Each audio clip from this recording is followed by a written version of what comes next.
Robert was excited. He was going to stay with his grandfather at the weekend. Lucy, his cousin, was going to stay too. She was the same age as Robert and they were good friends. Suddenly, the telephone rang.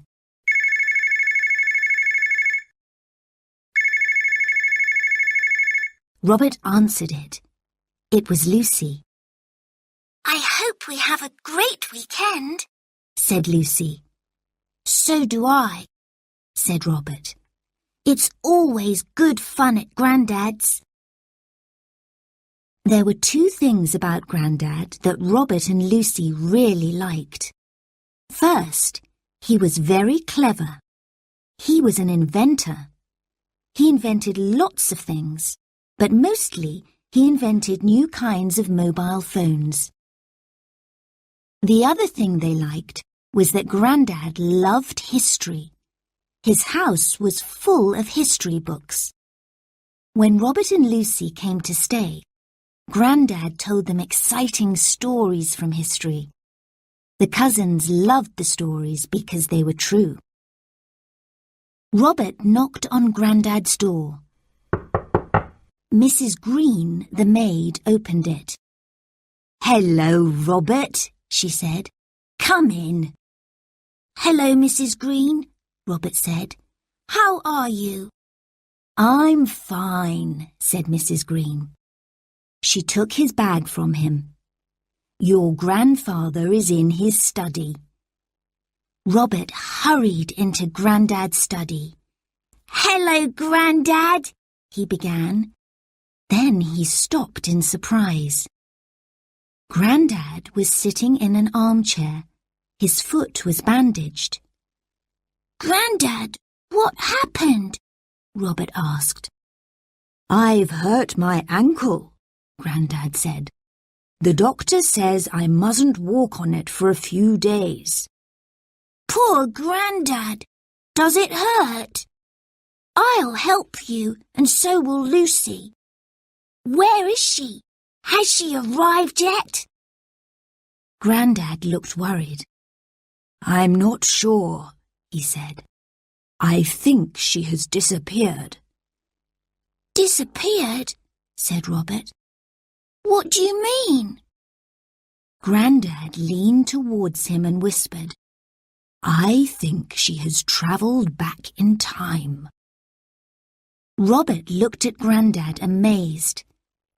"How could Lucy have travelled back in time?" he asked. Grandad showed him a mobile phone. "Look at this," he said.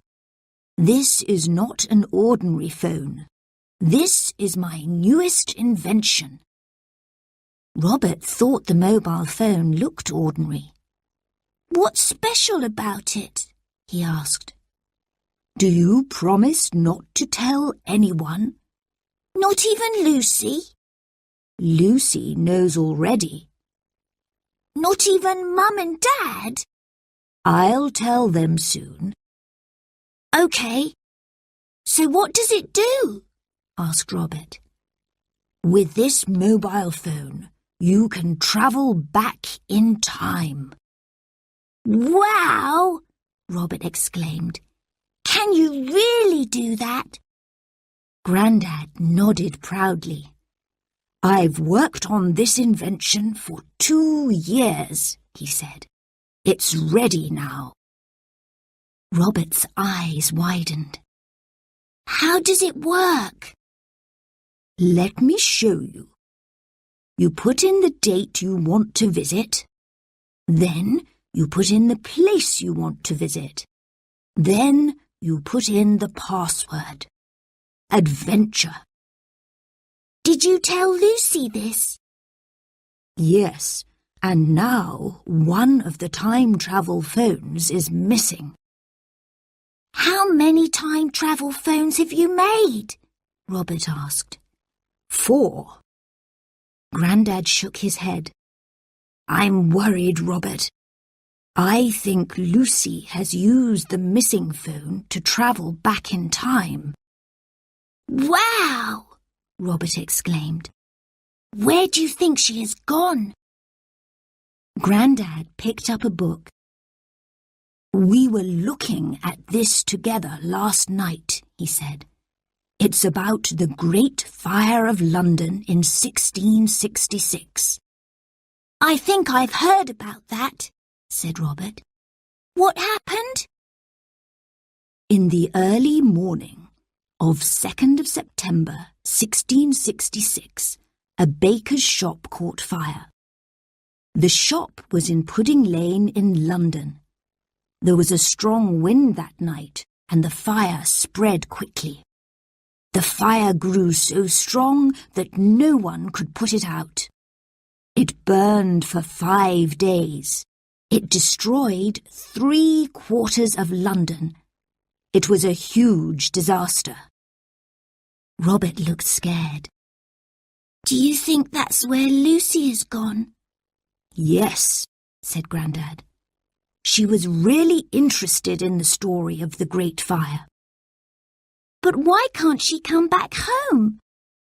"To come home, you have to spell the password backwards, then put in the place, then the date. I didn't tell her about that." "What shall we do?" said Robert. Grandad pointed to his ankle.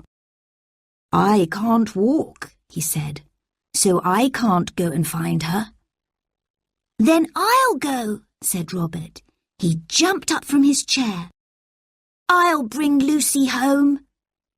"You are a brave and clever boy," said Grandad. "I'm sure you can do it. But you must be very careful.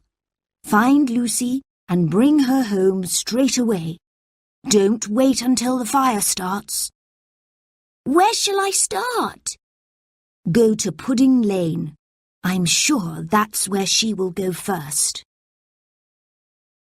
Robert took the time travel phone and put in the date and place. 1st of September, 1666, London. Then the password, adventure. He pressed the green button. Everything went dark.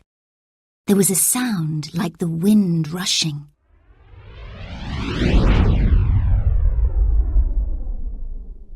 Then Robert was no longer in Grandad's study. He was standing in Thames Street, London, in 1666. The houses looked very different. The people wore different clothes.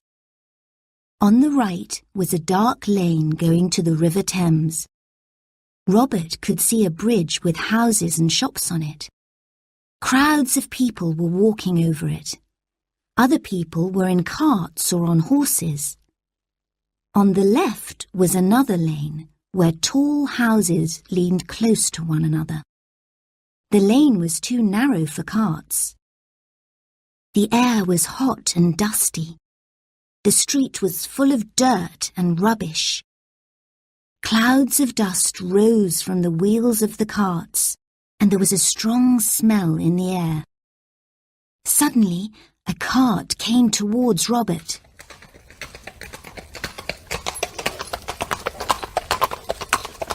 It was going very fast. Robert jumped out of its way just in time. He bumped into a man who was selling water. The man was angry and shouted at him. Then Robert heard a woman call, "Hey, you boy!"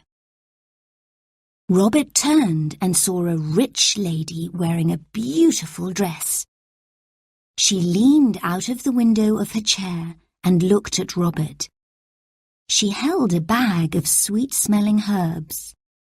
"What extraordinary clothes you are wearing," the lady said. "Come closer. Let me look at you." Robert wore jeans, a t-shirt and trainers.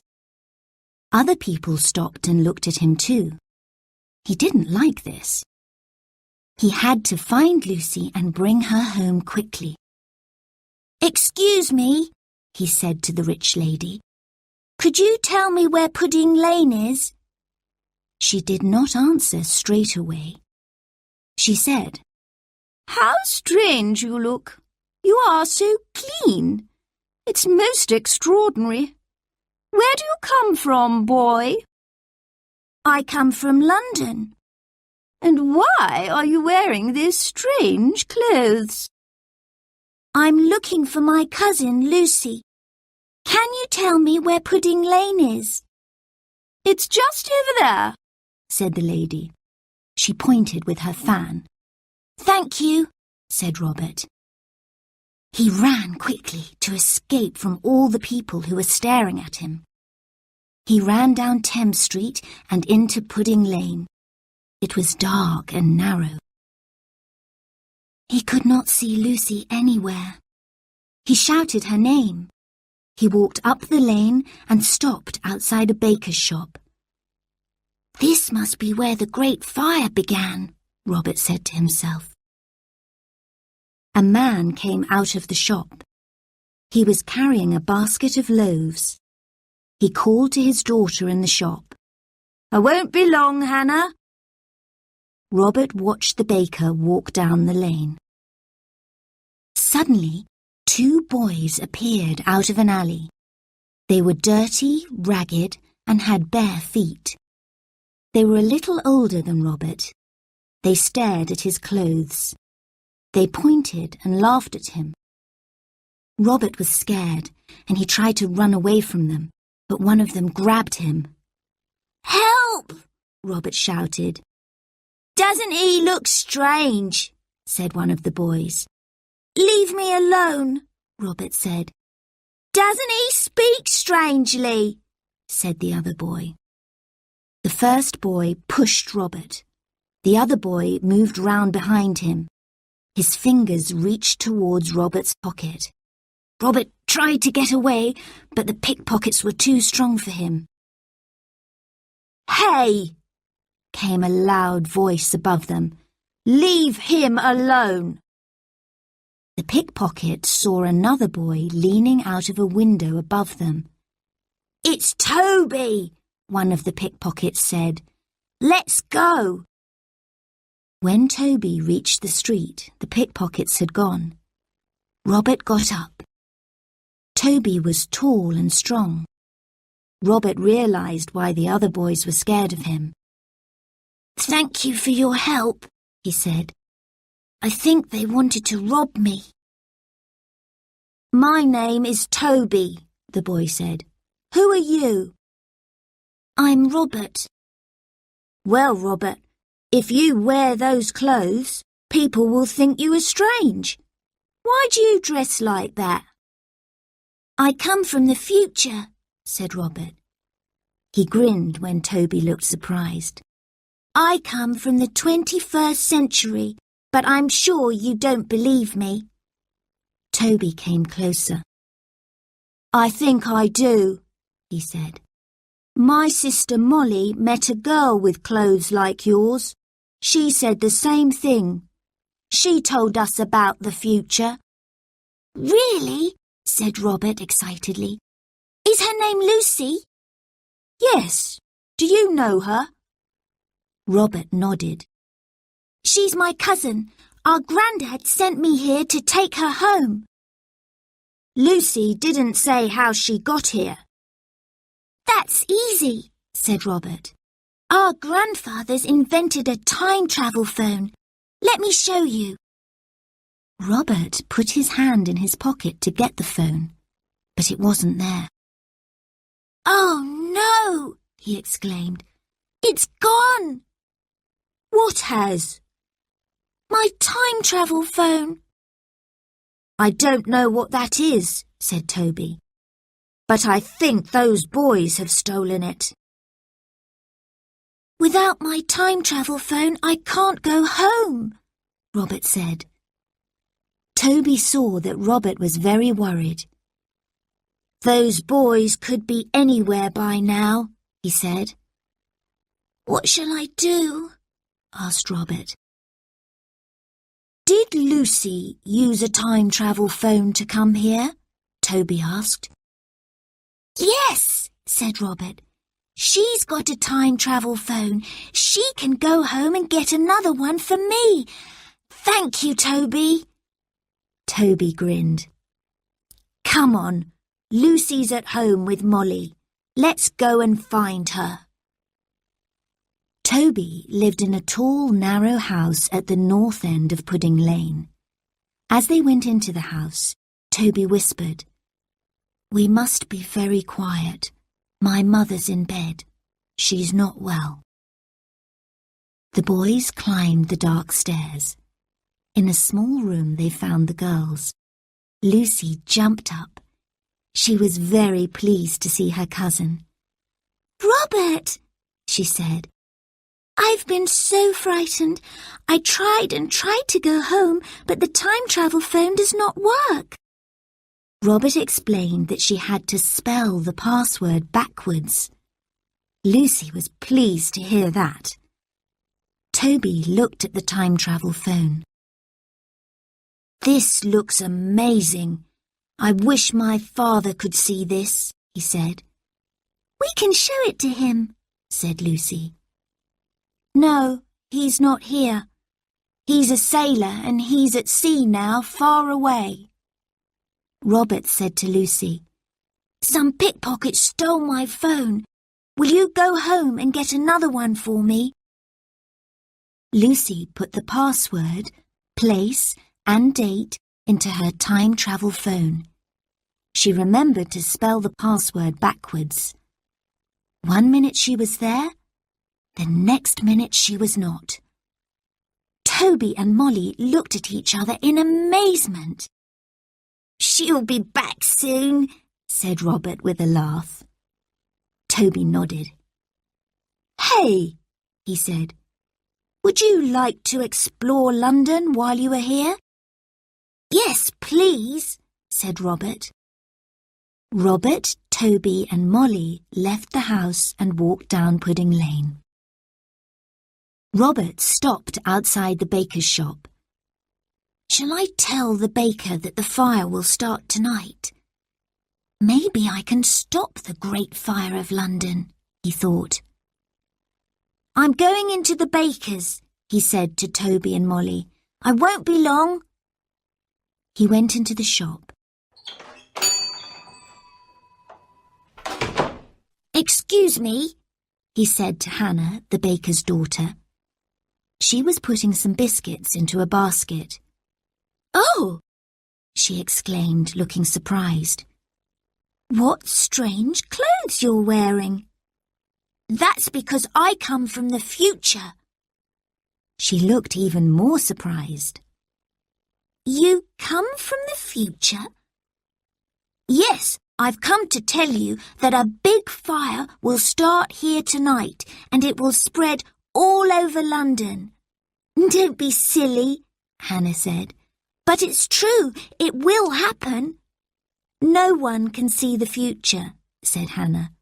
"Please go at once. Your friends are waiting for you outside." "But you must listen to me," said Robert. "Please."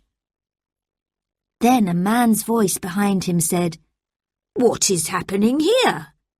Robert turned. It was Thomas Farrinor, the baker. "Please, sir, you must believe me. A big fire will start here tonight. I know it will." Mr. Farrinor did not look pleased. "Don't be silly. Now please leave my shop." The baker opened the shop door to let Robert out. "But you must listen to me," said Robert. "Your shop will burn down tonight. Please believe me." The baker pushed him into the street. As the children walked into Thames Street, a gang of pickpockets jumped on them. Molly ran away, screaming. Toby tried to fight them, but he was chased away. The pickpockets caught Robert. They took him to a house in Fish Street Hill. "Let me go!" Robert shouted. The gang leader said, "Give us another one of those things and we'll let you go." "But I haven't got another phone," said Robert. "Then we won't let you go," the leader said. "Why do you want a phone?" Robert asked. The boys laughed. We sold the first one to a rich gentleman, said the leader. He wants another one. I haven't got another one, said Robert. The gang leader looked angry. The pickpockets locked Robert in a dark room at the bottom of the house. We'll come back tomorrow night. Give us another phone and we'll let you go, the gang leader said. It was hot and smelly in that room. Robert heard rats. He hated rats. Moonlight came through a high window. Let me out! Robert shouted, but no one came. Robert grew more and more frightened. No one knew where he was. Then he remembered about the fire. He knew he must get out of that dark, smelly room. Meanwhile, Lucy travelled back to the present. Grandad didn't want her to go back to 1666 again, but she had to help Robert. Lucy returned to London in the afternoon. This time she had 2 time travel phones with her. When she arrived, Molly was washing Toby's cuts and bruises. Where's Robert? Lucy exclaimed. When they told her, she knew Robert was in real danger. We have to find him tonight, she said, before the great fire begins. You still believe there's going to be a great fire tonight? Molly said. Yes, said Lucy. Now let's go and look for Robert. It was warm in the street and a strong, dry wind was blowing. They searched for Robert all that day. Toby talked to many people, but no one knew where Robert was. When night came, the children were still looking for Robert. At 1 o'clock, they arrived at Fish Street Hill. They knocked on all the doors, but no one answered. It was late and everyone was asleep. Robert was still in the dark downstairs room. He awoke suddenly. Rats were running all over him. One bit his ankle. He screamed. Outside, the children heard his scream. It's Robert! Lucy exclaimed. Where? Toby said. The scream came from that window, Molly said. She pointed to a small, dirty window. Robert was still shouting. Robert! called Toby into the dark room. I'm here! Robert answered. Toby leaned in the window and reached down. Hold my hand, he said, and I'll pull you up. The girls held on to Toby. Robert climbed out of the window. Thank you, he said. Oh, thank you. Then he saw Lucy. You're back, he exclaimed. Of course I am, she laughed. Have you got another time travel phone? Lucy took one from her pocket and showed it to him. Toby said, Hey, what's that smell? It smells like something burning, said Molly. Burning? Robert exclaimed. It's the great fire, said Lucy. Where? Toby asked. In Pudding Lane, in the baker's, we told you. But how do you know? Toby said. It's in all the history books, said Lucy. Molly looked scared. Mother's not well. We must get her out of the house. Come on. They ran back through the moonlit streets and into Pudding Lane. The air smelled of burning, and the wind blew smoke towards them. They began to cough. Look! Toby shouted. He pointed to the upstairs window of the baker's house. The window broke and glass fell down. Flames came out of the window. Who's inside? Lucy asked, coughing. There's Mr. Farinor, said Toby, his daughter Hannah and his servants. I hope they're all right. Let's get Mother, said Molly. They ran past the baker's and into Toby's house. They woke his mother. The girls helped her downstairs and onto the family's cart.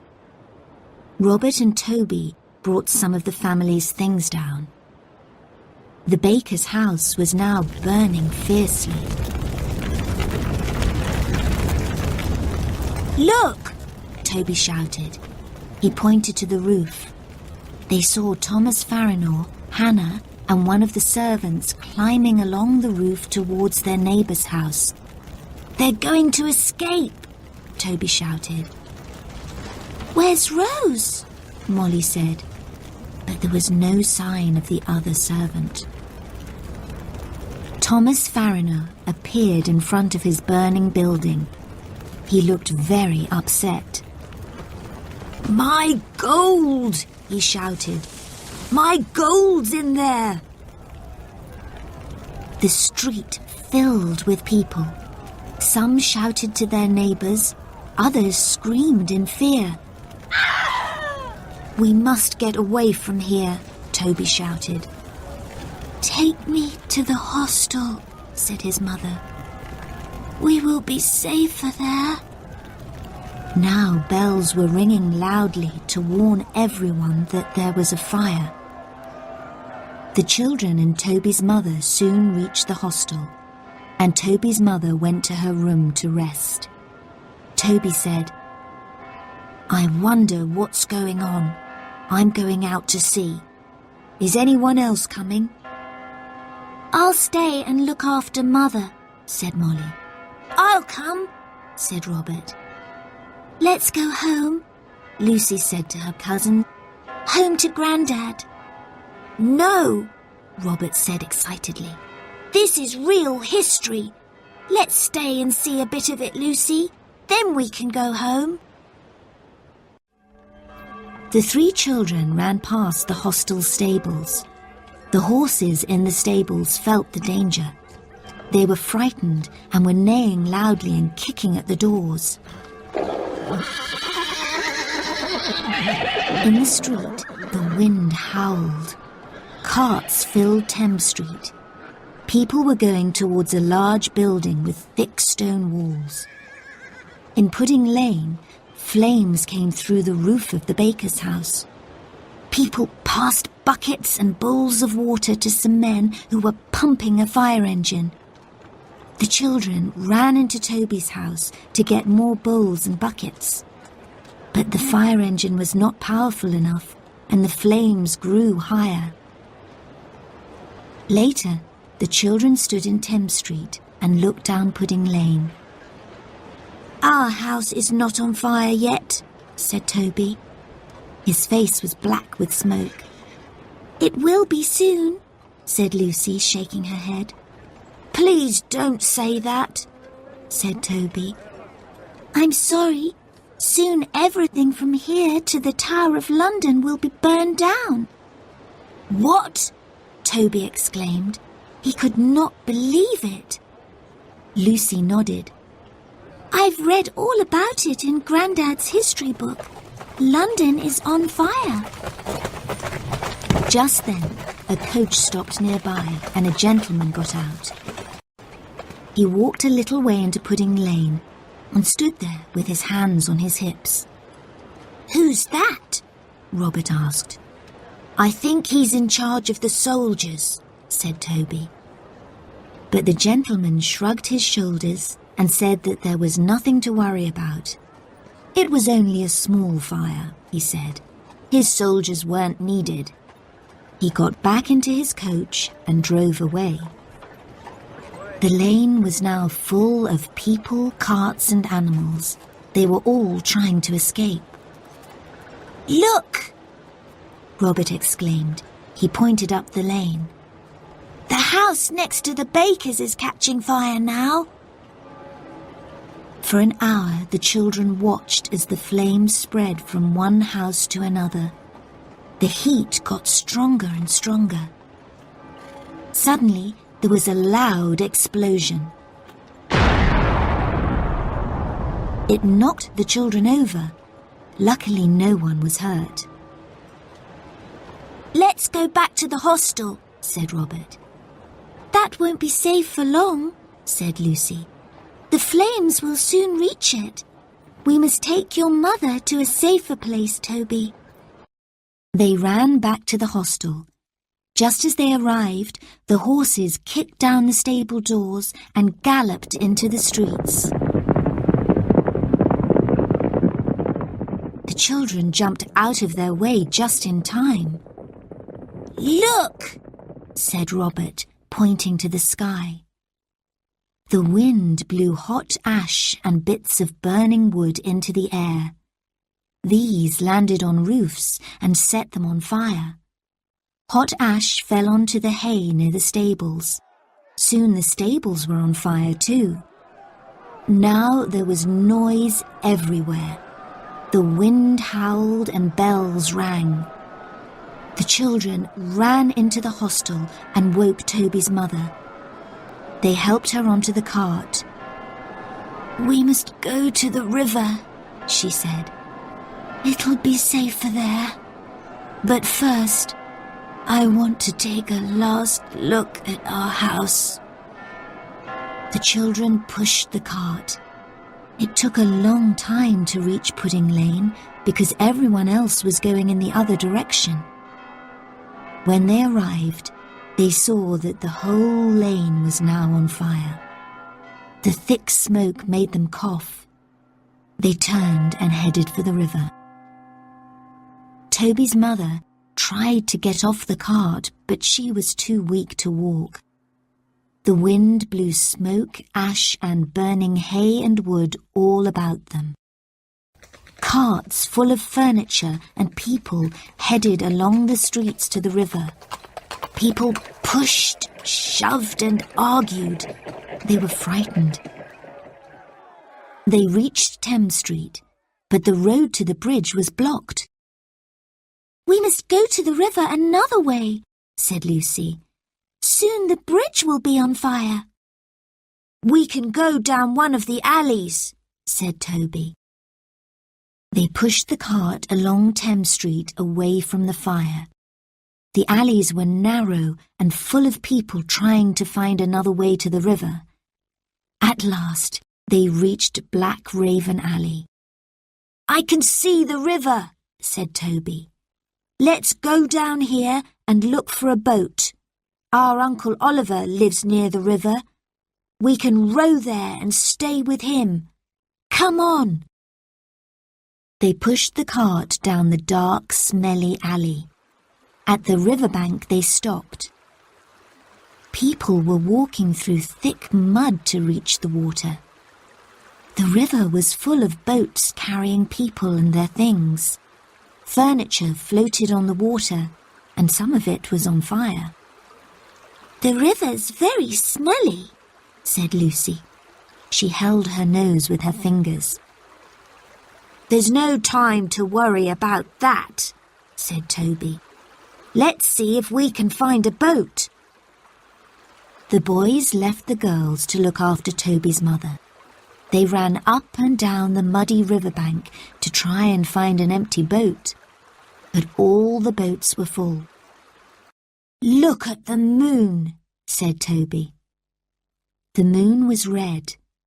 A cloud of thick black smoke passed in front of it. The boys saw an empty boat and ran towards it.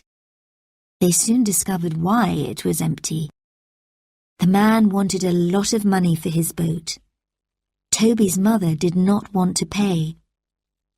Toby, she said, go to Uncle Oliver's house. Ask him to bring his boat down river to pick us up. But what if the fire reaches here before we get back? Toby asked. Just go, said his mother. Hurry, please. I'm coming with you, said Robert. You don't have to, said Toby. You can go back to your own home now if you want. You will be much safer there.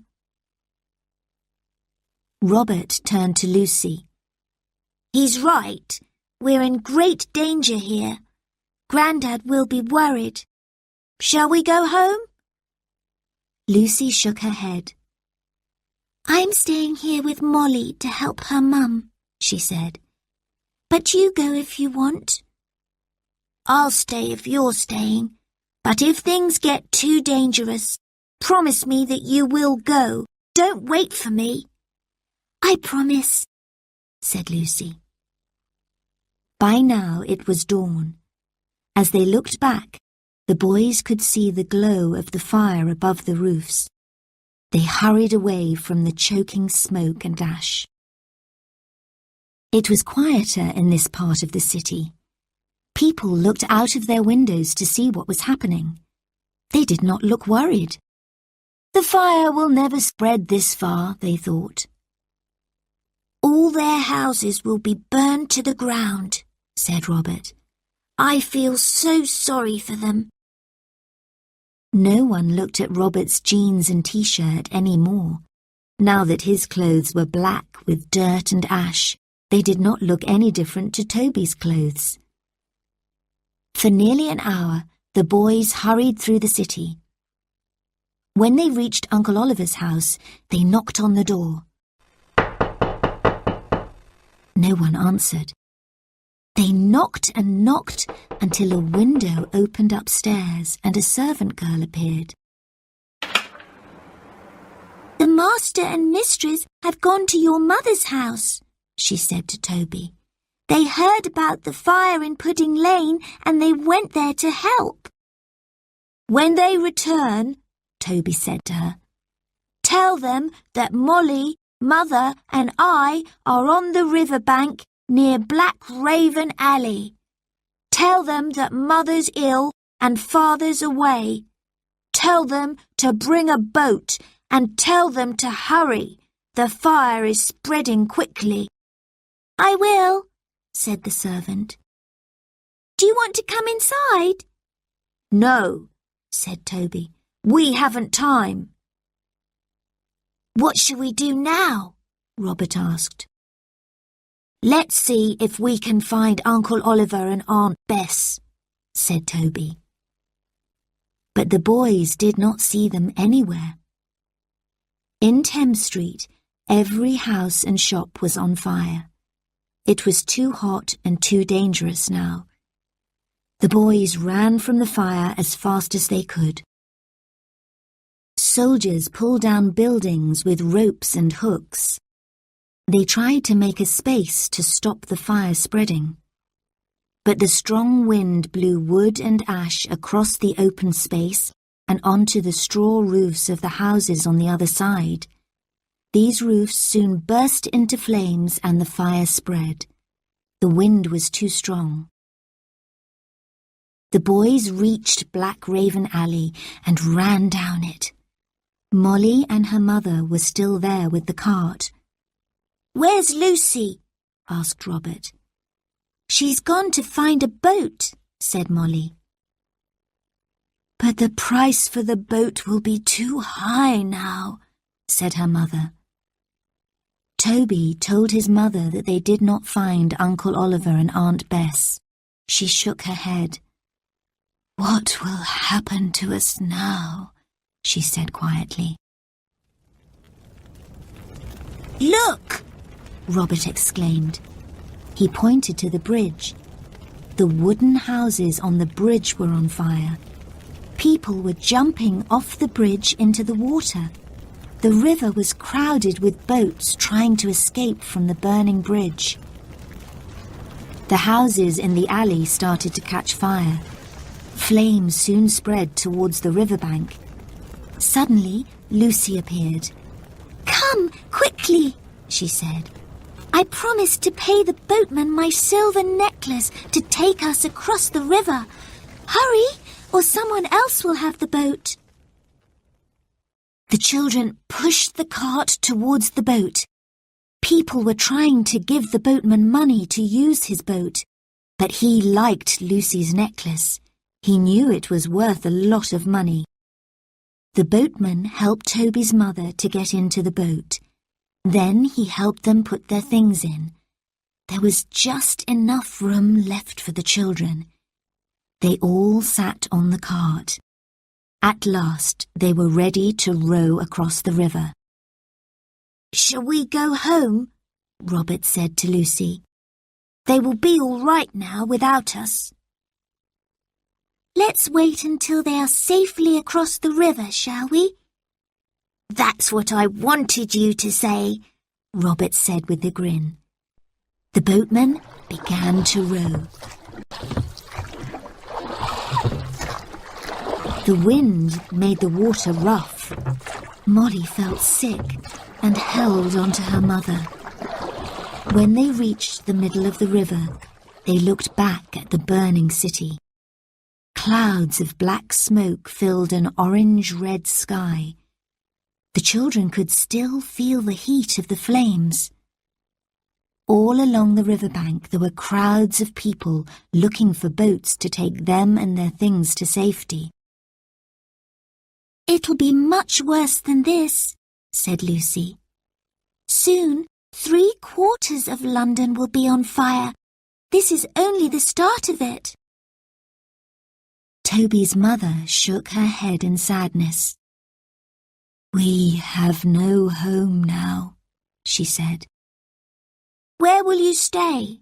Robert asked. "My sister Nell lives across the river with her family. We'll stay with her." "You'll be safe there," said Lucy. "The fire didn't spread south of the river." "But what about Uncle Oliver and Aunt Bess?" Molly said. "They can come there too," her mother replied. "We'll be one big family then." The boat reached the other riverbank. In this part of the city, the streets were quieter. It was easier to push the cart. They arrived at Aunt Nell's house at 10 o'clock. When she opened the door, Aunt Nell looked at them in amazement. All their faces were black, and they were covered in dust and ash. Aunt Nell did not recognize Toby, Molly, or their mother. Everybody washed, had a meal, and felt better. Toby's mother went to bed and fell asleep at once. Toby and Molly told Aunt Nell about their adventures. Then they became quiet. They were thinking of their home. They were tired after such a long and exciting night. "We are lucky," said Toby. "We had somewhere to go. There must be lots of people with nowhere to go. They will have to sleep outside or go into the countryside." "This is only the first day of the Great Fire," said Robert. "It will burn for 4 more days. London will never be the same again." "Come on, Lucy," said Robert. "It's time for us to go home now. Grandad will be worried about us." Robert turned to Toby. "I'm sorry we came at such a sad time." "You helped us to escape. Thank you," said Toby. "I don't know if we will see you again," Lucy said to Molly, "but I will never forget you." "May I look at your time travel phone again?" Toby asked Robert. Robert gave him the phone. Toby pressed a few of the buttons. "Perhaps one day I will travel to the future," he said. He grinned, then handed the phone back. "Thank you for giving your necklace to the boatman," said Molly to Lucy. Lucy smiled. She was sorry to lose her necklace, but she was pleased to help. "We must go," said Robert. The children waved goodbye. Robert and Lucy put in the password backwards and pressed the green buttons on their time travel phones. Everything went dark. There was the sound of wind rushing. Then they were back in Grandad's study. Grandad smiled when he saw them. "Welcome home," he exclaimed. The children both began to speak. Grandad held up his hand for silence. "I can smell the fire and smoke in your clothes." "Can you?" said Lucy. She sniffed her t-shirt. "Yes," she said. "So can I," said Robert. "That's what the Great Fire of London smells like," said Grandad. "Now go and change your clothes before you do anything else." They met Mrs. Green, the maid, in the hall. "What is that smell?" she asked. "It's the Great Fire of London," said Robert. "Don't be silly," said Mrs. Green with a laugh. The children ran upstairs to change their clothes. Later, they told Grandad the whole story. "It's just like it says in the history books," said Grandad. "You were so lucky to see it. No one else in the world today has been there." "I never thought of that," Robert exclaimed. "But now you must give me the time travel phones." "Do we have to?" Lucy wailed. "I don't want you to travel in time by mistake. It's much too dangerous." They gave the phones to Grandad. "One day," he said, "someone will find the missing phone, and people will say, 'It is 350 years old.' They will be very surprised." "I hope we can go time-travelling again," Lucy said. "So do I," said Robert. "It's the most exciting thing I've ever done in my life." The new term began at school. Robert and Lucy were in the same class. "This term," said their new teacher, "we are going to study some exciting events in history.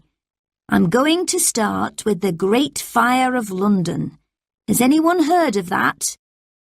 Robert and Lucy grinned at each other and put up their hands. The teacher folded his arms. "Really? What do you two know about it?" "Well," Robert said, "it began very early on the 2nd of September 1666 in a baker's shop in Pudding Lane, London." "It was a warm night," said Lucy, "and there was a strong wind. The wind helped to spread the fire." "Well done," said the teacher. "You know a lot about it." "We know a lot about the first day of the Great Fire," said Lucy. "Tell us more then," said the teacher. So they did. Everyone in class was amazed. "How do you know all this?" the teacher asked. "Oh, we just like history," said Lucy. "Grandad tells us stories from history." "You make it sound as if you were there," said the teacher with a laugh.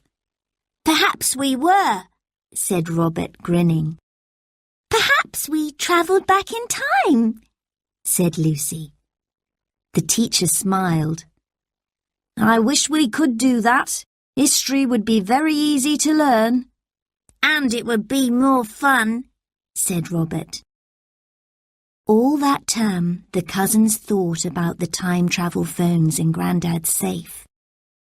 "One day," said Lucy, "perhaps we will go time travelling again." "I hope so," said Robert. "Where will we go next, you think?"